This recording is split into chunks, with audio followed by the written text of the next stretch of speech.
Hi hello friends, പുതിയൊരു സ്റ്റോറിയിലേക്ക് എല്ലാവർക്കും സ്വാഗതം. അങ്ങനെ നമ്മുടെ അലീനേനെ ഒരുപാട് ഉപദ്രവിക്കുകയും ദ്രോഹിക്കുകയൊക്കെ ചെയ്യാണ് കേട്ടോ നമ്മുടെ വൈജയന്തി. അതായത് എന്ത് ചെയ്താലും ഏത് ചെയ്താലും അതിനെല്ലാം കുറ്റങ്ങൾ മാത്രം കണ്ടുപിടിക്കുകയാണ്. അലീന അവിടെ ചെയ്യുന്നതിനൊന്നും ഒരു തരത്തിലുള്ള ഒരു അംഗീകാരം നമ്മുടെ വൈജയന്തി കൊടുക്കുന്നില്ല കേട്ടോ. അങ്ങനെ ഇരിക്കുകയാണ് നമ്മുടെ വൈജയന്തി ആണെങ്കിൽ അലീനേനെയും ബാലചന്ദ്രനെയും തമ്മിൽ സംശയിക്കുന്നതൊക്കെ. അങ്ങനെ ആ സംശയം അങ്ങ് മൂത്ത് കഴിയുമ്പോഴത്തേക്കിനും അത് മുത്തശ്ശിയും ഒക്കെ ഇടപെടുന്നൊക്കെ ഉണ്ട് കേട്ടോ. അങ്ങനെ അലീനയ്ക്ക് ആ വീട്ടിൽ നിന്ന് ഇറങ്ങിപ്പോയാൽ മതി എന്നുള്ളൂ. കാരണം തൻ്റെ അച്ഛൻ്റെ സ്ഥാനത്തുള്ള ഒരാളെ വെച്ച് സംശയിക്കുന്നത് അലീനയ്ക്ക് ചങ്ക് തകരുന്ന ആ ഒരു ഇതിലേക്ക് എത്തുകയാണ് കേട്ടോ. അങ്ങനെ ഇരിക്കുകയാണ് ബാലചന്ദ്രനാണെങ്കിൽ നമ്മുടെ അലീനയുടെയും രേവതിക്കുട്ടിയുടെയും കത്ത് വായിക്കുന്നതും അങ്ങനെ വൈജയന്തിയുടെ മകളാണ് അലീനയെന്ന് മനസ്സിലാക്കുകയും ചെയ്യുകയാണ് കേട്ടോ. ഇതേ സമയത്ത് ബാലചന്ദ്രൻ്റെ ഹൃദയം തകർന്നു പോവുകയാണ്. അങ്ങനെ ബാലചന്ദ്രന് ആദ്യമൊക്കെ വെറുപ്പും വിദ്വേഷവും ഒക്കെ ഉണ്ടായിരുന്നെങ്കിലും പിന്നെ ആയപ്പോൾ അലീനയോട് ഒരു സ്നേഹവും സഹതാപവും ഒക്കെ തോന്നിത്തുടങ്ങുകയാണ് കേട്ടോ. അത് നമ്മുടെ വൈജയന്തി മറ്റൊരു രീതിയിലേക്ക് ആക്കുകയാണ് കേട്ടോ. അങ്ങനെ വൈജയന്തി ചിന്തിക്കുകയാണ് ഇവർ തമ്മിൽ എന്തോ അരുതാത്ത ബന്ധമുണ്ടെന്നും അങ്ങനെ സംശയമാണ്. എന്ത് ഫോൺ എടുത്ത് ചെക്ക് ചെയ്യുന്നു. അതുപോലെ തന്നെ ബാലചന്ദ്രൻ വീട്ടിലേക്ക് നേരത്തെ എത്തുകയാണെങ്കിൽ അത് ഉടനെ തന്നെ വൈജയന്തിയും പിന്നാലെ എത്തുന്നു. അങ്ങനെ പലതരത്തിലുള്ള പ്രശ്നങ്ങൾ ഇവരുടെ കുടുംബജീവിതത്തിൽ ഉണ്ടാകുകയാണ് കേട്ടോ. ഈ സമയത്ത് മുത്തശ്ശിയോട് വൈജയന്തി ഇങ്ങനെ കാര്യങ്ങൾ പറയുമ്പോൾ മുത്തശ്ശിക്കും ചെറിയ ഒരു തോതിൽ സംശയം ഉടലെടുക്കുകയാണ്.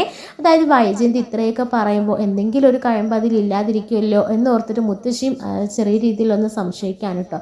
അങ്ങനെ രാത്രി സുഖമില്ലാതെ കിടക്കുകയായിരുന്നു നമ്മുടെ വൈജയന്തി. ആ വൈജയന്തിയുടെ അടുക്കലേക്ക് അലീനയാണെങ്കിൽ രാത്രിയിൽ എത്തുന്നുണ്ട് കേട്ടോ. അങ്ങനെ വൈജയന്തിയെ പരിചരിക്കുന്നൊക്കെ ഉണ്ട്. ഇതേ സമയത്ത് ബാലചന്ദ്രൻ മറ്റൊരു റൂമിൽ തൻ്റെ വർക്കുകളൊക്കെ ചെയ്തുകൊണ്ടിരിക്കുകയായിരിക്കും കേട്ടോ. അപ്പോൾ മുത്തശ്ശി രാത്രിയിൽ എണീക്കുമ്പോൾ അലീനനെ അവിടെ കാണുന്നില്ല കേട്ടോ. പെട്ടെന്ന് മുത്തശ്ശിയുടെ മനസ്സിൽ പല ചോദ്യങ്ങളും പല സംശയങ്ങളും ഉണ്ടാവുകയാണ് കേട്ടോ.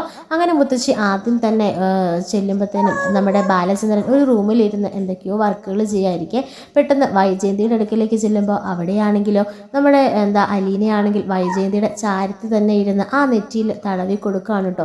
ഇത് കാണുമ്പോൾ മുത്തശ്ശിക്ക് വല്ലാത്തൊരു അത്ഭുതവും അതുപോലെ തന്നെ വല്ലാത്ത സംശയങ്ങളും മുത്തശ്ശിയുടെ മനസ്സിലുണ്ടാവുകയാണ്. അതായത് മുത്തശ്ശി ഓർക്കാണ്, അങ്ങനെ മുത്തശ്ശി ചിന്തിക്കുകയാണ് ഇവള് വെറും ഒരു സെർവൻ്റ് അല്ല, അല്ലെ വെറും ഒരു ഹോം നേഴ്സ് അല്ല, ഈ കുടുംബമായിട്ട് എന്തോ ഇവക്കൊരു ബന്ധമുണ്ട് എന്നെൻ്റെ മനസ്സ് പറയുന്നു. അല്ലെങ്കിൽ ഇത്രയൊക്കെ ക്രൂശിച്ചിട്ടും വൈജയന്തിക്ക് ഒരു സുഖമില്ലാതെ വന്നപ്പോൾ ഇവള് ഇങ്ങനെ അടുത്തിരുന്ന് പരിചരിക്കുമോ എന്നൊക്കെ ഇങ്ങനെ ചിന്തിക്കുകയാണ് കേട്ടോ.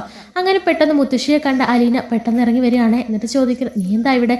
അല്ല, രാത്രിയിൽ ഞാൻ ഉറങ്ങിയപ്പോൾ മേഡം എന്നെ വിളിക്കുന്ന പോലെ എനിക്ക് തോന്നി. അങ്ങനെ ചെന്ന് നോക്കിയപ്പോൾ മേഡത്തിന് നല്ല തലവേദനയുണ്ട്, പിച്ചും പെയ്യും പറയുന്നു. അപ്പോൾ ഞാനൊന്ന് അരികത്തിരുന്നതാ, അല്ലാതൊന്നുമല്ല. എന്താ മുത്തശ്ശി? ഒന്നുമില്ല, ചോദിച്ചതാ എന്ന് പറഞ്ഞിട്ട് മുത്തശ്ശി അങ്ങനെ കിടക്കാൻ കേട്ടോ. എന്നാലും മുത്തശ്ശിയുടെ മനസ്സിലെ ആ ഒരു സംശയങ്ങൾ അങ്ങനെ നിൽക്കാൻ കേട്ടോ, ചോദ്യചിഹ്നങ്ങളായിട്ട് അങ്ങനെ നിൽക്കാൻ കേട്ടോ. അങ്ങനെ പിന്നീട് കുറേ നാളുകൾക്ക് ശേഷമായിരിക്കും മുത്തശ്ശിയും നമ്മുടെ ബാലചന്ദ്രനെ ഓരോന്ന് പറഞ്ഞ് ഇങ്ങനെ സംശയിക്കുകയാണ് കേട്ടോ. അങ്ങനെ സംശയിക്കുമ്പോൾ ബാലചന്ദ്രൻ അവസാന നിമിഷം തൻ്റെ കൺട്രോൾ വിട്ടു പോകുകയാണ് കേട്ടോ. അങ്ങനെ ബാലചന്ദ്രൻ പൊട്ടിത്തെറിക്കുകയാണ് കേട്ടോ. അങ്ങനെ മുത്തശ്ശിയോട് പറയുന്നുണ്ട്, നിങ്ങൾ ഈ എന്നെ ചേർത്ത് പറയുന്നത് ആരാണെന്നറിയാമോ? ഇവള് വെറും ഒരു ഹോം നേഴ്സ് അല്ല, ഇവളൊരു വീട്ടുജോലിക്കാരിയല്ല, ഇവൾ ആരാണെന്നറിഞ്ഞാൽ ചിലപ്പോൾ നിങ്ങൾക്കറിയായിരിക്കും എന്നൊക്കെ പറഞ്ഞിട്ട് ബാലചന്ദ്രൻ തൻ്റെ മനസ്സിലെ ഭാരം അങ്ങ് ഇറക്കി വെക്കുകയാണ് കേട്ടോ മുത്തശ്ശിയുടെ മുൻപിൽ. അതായത് വൈജയന്തിക്ക് 10-25 കൊല്ലം മുൻപ് മറ്റൊരു കാമുകനിലുണ്ടായ ഒരു പുത്രിയാണ് ഇതെന്നൊക്കെ പറഞ്ഞ് ബാലചന്ദ്രൻ അങ്ങ് സെന്റി അടിക്കാൻ കേട്ടോ. അങ്ങനെ ബാലചന്ദ്രൻ എന്നിട്ട് പറയുന്നുണ്ട്, എൻ്റെ അമ്മായിപ്പനുണ്ടല്ലോ കുഞ്ഞിരാമൻ നായർ, അദ്ദേഹം ഇവളെ കൊണ്ടുവന്ന് അനാഥാലയത്തിലാക്കി, എന്നിട്ട് മരിച്ചുപോയി. ഒരു പെൺകുഞ്ഞുണ്ടായി, അവൾ മരിച്ചുപോയെന്ന് നിങ്ങളോടെല്ലാം കള്ളം പറഞ്ഞു നിങ്ങളെല്ലാം വിശ്വസിപ്പിച്ചു. പക്ഷേ അവൾ മരിച്ചിട്ടില്ലായിരുന്നു. ഇന്ന് ജീവനോടെ വൈജയന്തിയെ തേടി അവൾ ഇവിടെ എത്തിയിരിക്കുന്നു. എന്നെ എല്ലാവരും കൂടെ ചതിച്ചു, പറ്റിച്ചു, എന്നെ എല്ലാവരും വഞ്ചിച്ചു, എൻ്റെ ഇത്രയും നാളത്തെ ജീവിതം എന്നൊക്കെ പറഞ്ഞ് അങ്ങനെ ബാലചന്ദ്രൻ മുത്തശ്ശിക്ക് മുൻപിൽ അങ്ങ് പൊട്ടിക്കരയാണ് കേട്ടോ. അമ്മേ, എല്ലാവരും കൂടെ ചേർന്ന് എന്നെ ചതിച്ചില്ലേ? ഇവളിവിടെ വരാതിരുന്ന ഈ സത്യങ്ങളൊന്നും ഞാൻ അറിയില്ലായിരുന്നു. അത് എങ്ങനെയോ മൺമറഞ്ഞു പോയേനെ. പക്ഷെ ഇപ്പോൾ എൻ്റെ ചങ്കിൽ ഒരു കനലായിട്ടിരിക്കുക എന്നൊക്കെ പറയാൻ കേട്ടോ. ഈ സമയത്ത് നമ്മുടെ അമ്മ പറയുന്നുണ്ട്, അന്ന് അങ്ങനെയൊക്കെ സംഭവിച്ചു പോയി മോനെ, നീ അതെല്ലാം വിട്, ഇനി വൈജയന്തി ഇതൊന്നും അറിയണ്ട എന്നൊക്കെ പറയാൻ കേട്ടോ. അങ്ങനെ അമ്മയോട് പറയുന്നുണ്ട്, ഇല്ല, ഞാനൊന്നും ആരെ അറിയിക്കുന്നില്ല. പക്ഷെ എൻ്റെ മേലിൽ ഇങ്ങനെ കുറ്റം ചാർത്തുമ്പോൾ എനിക്ക് സമനില തെറ്റിപ്പോന്നു. ഒരു ദിവസം ഞാൻ എല്ലാം കൂടെ പൊട്ടിത്തെറിക്കും എന്നൊക്കെ പറഞ്ഞിട്ട് ബാലചന്ദ്രൻ അങ്ങനെ പോകുകയാണ് കേട്ടോ. ആ സമയത്ത് അലീന മുത്തശ്ശിയുടെ മുൻപിൽ ഇങ്ങനെ നിൽക്കുകയാണ് കേട്ടോ. അങ്ങനെ മുത്തശ്ശിയുടെ മുൻപിൽ തല കുനിച്ച് അങ്ങ് നിൽക്കുന്ന കാണുമ്പോൾ മുത്തശ്ശിക്ക് ഒന്ന് ചെന്ന് കെട്ടിപ്പിടിക്കണമെന്നുണ്ട്. എന്നാൽ മുത്തശ്ശിക്ക് നല്ല സങ്കടമുണ്ട് കേട്ടോ. കാരണം തൻ്റെ മകളുടെ ജീവിതം തകർന്നു പോകുമോ എന്നുള്ള ആവലാതി, ആ ഒരു ഭയം മുത്തശ്ശിയുടെ മനസ്സിൽ കടന്നു കൂടിയിട്ടുണ്ട്. എങ്കിലും താൻ കണ്ടിട്ടില്ലാത്ത തൻ്റെ ആ ഒരു കൊച്ചുമകളെ വാരി പുണരണമെന്നുള്ള ആ ഒരു ഇത് മുത്തശ്ശിയുടെ മനസ്സിലുണ്ട് കേട്ടോ. പലപ്പോഴും മുത്തശ്ശി പറഞ്ഞിട്ടുണ്ട്, അലീന ഓരോ കാര്യങ്ങൾ ചെയ്യുമ്പോഴും പറഞ്ഞിട്ടുണ്ട്, നീ എൻ്റെ കൊച്ചുമകളായിരുന്നെങ്കിൽ എത്ര നന്നായേനെന്ന്. അത് സത്യമായിരിക്കുകയാണ്. അങ്ങനെ മുത്തശ്ശി അലീനയെ ചേർത്ത് പിടിക്കുന്നുണ്ട് കേട്ടോ. എന്നിട്ട് അലീനയോട് ചോദിക്കുന്നുണ്ട്, ഈ സത്യങ്ങളൊക്കെ അറിഞ്ഞിട്ട് നീ എന്തിനാ മോളെ മറച്ചു വെച്ചത്? പലപ്പോഴും ഞാൻ നിന്നോട് പറഞ്ഞിട്ടില്ലേ, നീ എൻ്റെ കൊച്ചുമകളായിരുന്നുവെങ്കിൽ അപ്പോഴെങ്കിലും നിനക്ക് സത്യം തുറന്ന് പറഞ്ഞുവിടായിരുന്നോ? അങ്ങനെ ഞാൻ സത്യം തുറന്ന് പറഞ്ഞിരുന്നെങ്കിൽ ഇന്ന് ഈ കുടുംബം ഇങ്ങനെ പോകുമായിരുന്നോ? ആരും അറിയരുതെന്ന് പറഞ്ഞാൽ ഞാനിവിടെ വന്നത്. എവിടെയും പോകാൻ ഒരിടമില്ലാതായപ്പോൾ. പക്ഷേ സത്യങ്ങളെല്ലാവരും അറിഞ്ഞു. അതോർത്ത് എനിക്ക് വിഷമം. ഇനി ഈ ഒരു കാര്യം ഒരിക്കലും മേഡം അറിയരുത് എന്ന് പറയാൻ എന്ന് അലീന പറയാണ് കേട്ടോ. ഈ സമയത്ത് മുത്തശ്ശിയുടെ ഹൃദയം തകർന്നു പോകുകയാണ്. സ്വന്തം അമ്മേനെ മേഡം എന്ന് വിളിക്കേണ്ട ഒരു ഗതികേട് സ്വന്തം അമ്മ ഉണ്ടായിട്ടും അച്ഛൻ എവിടെയോ ജീവിച്ചിരിപ്പുണ്ട്.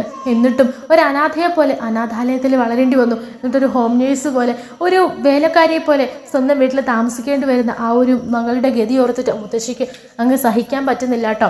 അങ്ങനെ കാലങ്ങൾ കഴിഞ്ഞു പോകുകയാണ് കേട്ടോ. വൈജയന്തിയും അലീനയായിട്ടുള്ള പ്രശ്നങ്ങളൊക്കെ ഇങ്ങനെ മൂർച്ഛിച്ചുകൊണ്ട് വരികയാണ്. ഈ സമയത്തൊക്കെ ബാലചന്ദ്രനും മുത്തശ്ശിക്കൊക്കെ കാര്യങ്ങളൊക്കെ അറിയാവുന്നത് കൊണ്ട് തന്നെ അലീനയെ ചേർത്ത് പിടിക്കാൻ കേട്ടോ. അത് വൈജയന്തിക്ക് ഒട്ടും അങ്ങോട്ട് ദഹിക്കുന്നില്ല കേട്ടോ.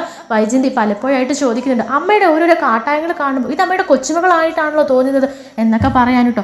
അത് കേൾക്കുമ്പോൾ മുത്തശ്ശി പല ആവർത്തി ഇങ്ങനെ പറയാൻ ഓങ്ങിയിട്ടുണ്ട്, ഇത് നിന്റെ മകള് തന്നെയാ എന്ന്. പക്ഷെ മുത്തശ്ശിക്ക് ഇത് പറയാനുള്ള അനുവാദം ഇല്ലാത്തത് കൊണ്ട് തന്നെ മുത്തശ്ശി മിണ്ടാതിരിക്കാൻ കേട്ടോ. എല്ലാം ഉള്ളിൽ ഒതുക്കാൻ കേട്ടോ, അലീനയെ പോലെ തന്നെ. അങ്ങനെ കുറേ നാളുകൾക്ക് ശേഷമായിരിക്കും നമ്മുടെ അലീന ആണെന്നുള്ള സത്യം വൈജയന്തി മനസ്സിലാക്കുകയാണ് കേട്ടോ. അത് നമ്മുടെ വൈജയന്തി മനസ്സിലാക്കിയതിന് ശേഷം വൈജയന്തിക്ക് അലീനയോട് എന്ത് പറയണം ഏത് പറയണം എന്നൊന്നും അറിയാത്തൊരവസ്ഥയാണ്. അതിനു മുൻപ് തന്നെ അലീന ഒരു സ്വപ്നം കാണുന്നുണ്ടേ. അതായത് ഈ സത്യങ്ങളൊക്കെ അറിഞ്ഞു കഴിഞ്ഞ്, അതായത് മുത്തശ്ശിയും ബാലചന്ദ്രനും ഒക്കെ അറിഞ്ഞതിന് ശേഷം നമ്മുടെ അലീനയാണെങ്കിൽ രാത്രിയിൽ കിടന്നുറങ്ങുമ്പോൾ തൻ്റെ അടുത്ത് ആരോ വന്ന് നിൽക്കുന്നതായിട്ടും തൻ്റെ അമ്മയുടെ സാന്നിധ്യം, ഒരു സാമീപ്യം തനിക്ക് അനുഭവപ്പെടുന്നൊക്കെ ആയിട്ടും അലീനയ്ക്ക് തോന്നുന്നുണ്ട്. അലീന അങ്ങനെ ഉറക്കത്തിൽ സ്വപ്നം കാണുന്നതായിരിക്കും കേട്ടോ. അതായത് വൈജയന്തി സത്യങ്ങളെല്ലാം അറിഞ്ഞ് അലീനയുടെ അടുക്കിലേക്ക് വരുന്നതാണ് സ്വപ്നം കാണുന്നത്. വൈജയന്തി ചേർത്ത് പിടിക്കുന്നുണ്ട് കേട്ടോ, കെട്ടിപ്പിടിക്കുന്നുണ്ട്. ഇത്രയും നാളും നീ മരിച്ചുവെന്നാണ് ഞാൻ കരുതിയത്. ഓരോ ദിവസവും ഞാൻ എൻ്റെ സങ്കടങ്ങൾ ഉള്ളിൽ ഒതുക്കുമായിരുന്നു. ഓരോ ദിവസവും കിടന്നുറങ്ങുമ്പോഴും എനിക്ക് പിറക്കാതെ പോയ, എനിക്ക് പിറന്നിട്ട് കാണാത്ത എൻ്റെ ആ മകളുടെ മുഖം എൻ്റെ മനസ്സിൽ ഇങ്ങനെ ഉണ്ടായിരുന്നു. നിന്നെ ഞാൻ എൻ്റെ ഒരു സൃഷ്ടിയിൽ ആ ഒരു രൂപത്തിൽ ഞാൻ ഇങ്ങനെ ഓർത്തെടുക്കുമായിരുന്നു. നീ എൻ്റെ വയറ്റിൽ ഉണ്ടായിരുന്നപ്പം മുതൽ ആ ഉള്ള അനക്കവും എല്ലാം ഞാനിങ്ങനെ ഓർത്തെടുക്കുമായിരുന്നു. ഇന്ന് നീ ജീവനോടെ ഉണ്ട്, നീ എൻ്റെ അരികിലുണ്ടെന്ന് അറിഞ്ഞപ്പോൾ എനിക്ക് എത്രമാത്രം സന്തോഷമായെന്നറിയോ.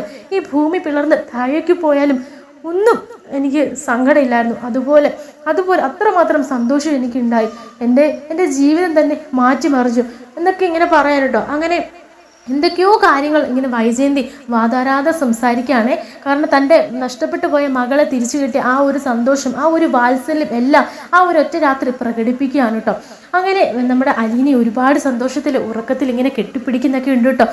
ശേഷമായിരിക്കും ഉറക്കത്തിൽ നിന്ന് ഞെട്ടി ഉണരുന്നത്. ഇതെല്ലാം വെറും ഒരു സ്വപ്നമാണെന്ന് മനസ്സിലാക്കുകയാണ് കേട്ടോ അലീന. ആ സമയത്ത് ഒരുപാട് പൊട്ടി കരയുന്നുണ്ട് കേട്ടോ. പക്ഷെ അലീന മനസ്സിൽ ഇങ്ങനെ പറയുന്നുണ്ട്, അതെ, ഇത് എന്നും സ്വപ്നമായി തന്നെ ഇരിക്കട്ടെ. മരിച്ചു പോയെന്ന് കരുതിയ മകൾ അങ്ങനെ തന്നെ ഇരിക്കട്ടെ. ഒരിക്കലും ജീവനോടെ ഉണ്ടെന്നോ ഒന്നും അറിയണ്ട. അത് അമ്മയുടെ ജീവിതത്തെയും ഒക്കെ ബാധിക്കും. വിവാഹത്തിന് മുമ്പ് മറ്റൊരു ബന്ധം ഉണ്ടായിരുന്നെന്നും അതിൽ അവിഹിതത്തിലൊരു പെൺകുഞ്ഞ് ജനിച്ചു എന്നൊക്കെ അറിഞ്ഞ അമ്മയുടെ ഇമേജ് എല്ലാവരുടെ മുമ്പിൽ തകർന്നു പോകും. അമ്മയുടെ മക്കളാണെങ്കിൽ പോലും വഴിതെറ്റാൻ അതിലും വലിയൊരു കാര്യമില്ല. അതുകൊണ്ട് എൻ്റെ സത്യം ഇതോടെ തീരട്ടെ എന്നൊക്കെ അറിഞ്ഞ് നമ്മുടെ അലീന കരഞ്ഞുകൊണ്ട് അന്നത്തെ ദിവസം അങ്ങ് തീർക്കാൻ കിട്ടും.